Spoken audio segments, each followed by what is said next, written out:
بسم اللہ الرحمن الرحیم۔ السلام علیکم۔ شب معراج جب نبی کریم صلی اللہ علیہ وآلہ وسلم فرشتوں کی جرمٹ میں عالم ملکوت کی سیر فرماتے ہوئے جنت الفردوس میں تشریف لے گئی تو ایک جگہ حضور اقدس صلی اللہ علیہ وآلہ وسلم نے ایک حور کو رنج و غم میں مبتلا دیکھا اور حضرت جبرائیل علیہ السلام سے فرمایا، یہ حور کیوں رو رہی ہے؟ آخر اس کو کون سا دکھ ستا رہا ہے؟ جب جبرائیل علیہ السلام نے دریافت کیا تو اس حور نے عرض کی کہ میں نے اس لیے اپنا یہ حال بنا رکھا ہے کہ نبی رحمت اللہ صلی اللہ علیہ وآلہ وسلم کہ رحمت بری نگاہی مجھ پر بھی پڑے اور پھر اپنا حال عرض کرنے کی سعادت حاصل کروں۔ جب حور کو حضور اقدس صلی اللہ علیہ وآلہ وسلم کے بارگاہ میں حاضر ہو کر عرض کرنے کی سعادت مل گئی تو اس نے جھک کر سلام عرض کرنے کے بعد اپنی سرگزشتہ سنائی کہ یا رسول اللہ صلی اللہ علیہ وآلہ وسلم، اللہ تعالیٰ نے مجھے جنت کی حوروں میں حسن و جمال کی ملکہ بنایا۔ اگر میں بے نقاب ہو جاؤں تو دیکھنے والوں کی آنکھیں خیرہ ہو جائیں اور جنت میں دوپہر کا اجالا ہو جائے۔ یا رسول اللہ صلی اللہ علیہ وآلہ وسلم، ایک واقعہ ہے کہ اچانک میرے دل میں خیال پیدا ہوا کہ بروز قیامت ہر حور کو کسی نہ کسی جنتی شخص کے حوالے کیا جائے گا، میرا بھی کوئی ضرور ساتھی ہوگا۔ بالآخر میں نے خالق کائنات کی بارگاہ میں عرض کی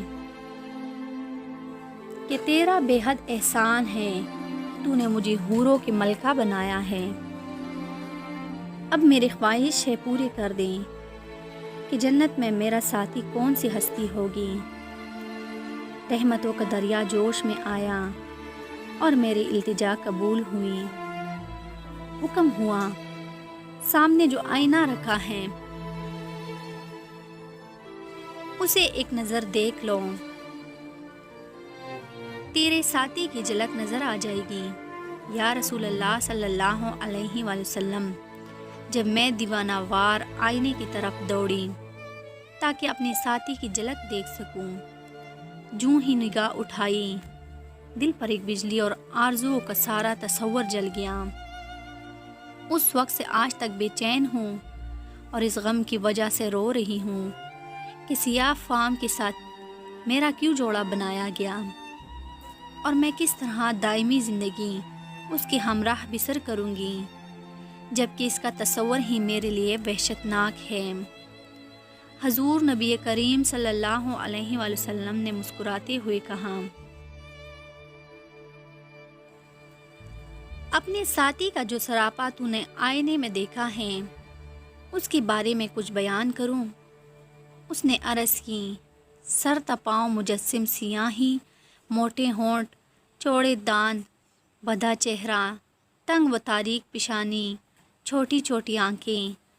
جیسی ہی حور نے اپنی رفیق جنت کے بارے میں حضور اقدس صلی اللہ علیہ وآلہ وسلم کو بتانا شروع کیا اور حلیہ کے بارے میں بیان سماعت فرمایا تو حضور صلی اللہ علیہ وآلہ وسلم نے سر مبارک اٹھایا اور جلال سے دیکھتے ہوئے فرمایا، تو نے جو سراپا بیان کیا وہ تو میرے پیارے بلال کا ہے۔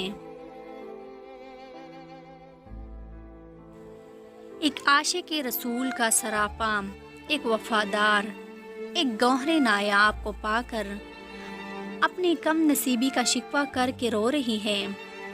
کیا تجھے نہیں معلوم کہ بلال میرا عاشق ہے؟ میں نے اسے اپنے پلکوں کے سائے میں پناہ دی۔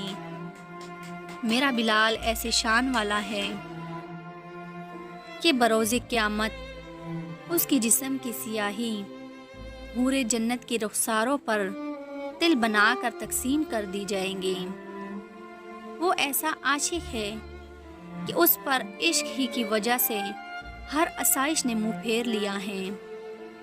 اپنے حسن و جمال کا غرور نہ کر، ہو سکتا ہے تو 70,000 نقاب الٹ کے میرے بلال کے سامنے آئے اور میرا بلال تجھے ناپسند کر دیں۔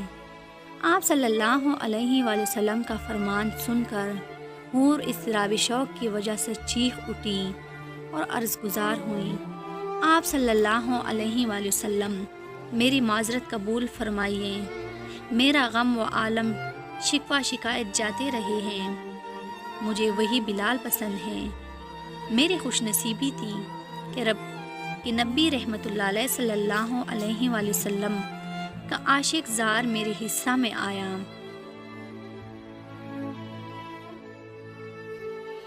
آپ صلی اللہ علیہ وآلہ وسلم اس کی معذرت قبول فرماتے ہوئے دعائیں دیتے ہوئے آگے بڑھ گئے۔ دوستو، اگر ہماری آج کی یہ اسلامک اور سبق آموز کہانی آپ دوستوں کو پسند آئی ہوں، ویڈیو کو لائک اور شیئر کرنا نہ بھولیے گا، اور مزید ایسی ویڈیوز دیکھنے کے لیے ہمارے چینل کو ضرور سبسکرائب کیجیے گا۔ اپنا خیال تو ہر کوئی رکھتا ہے، آپ ان کا بھی خیال رکھیے جن کا خیال رکھنے والا کوئی نہیں ہوتا۔ اب دیجیے اپنے دوست حنا خان کو اجازت، اگر زندگی نے وفا کی تو ملیں گے نیکسٹ ٹائم ویڈیو میں، تب تک کے لیے اللہ حافظ۔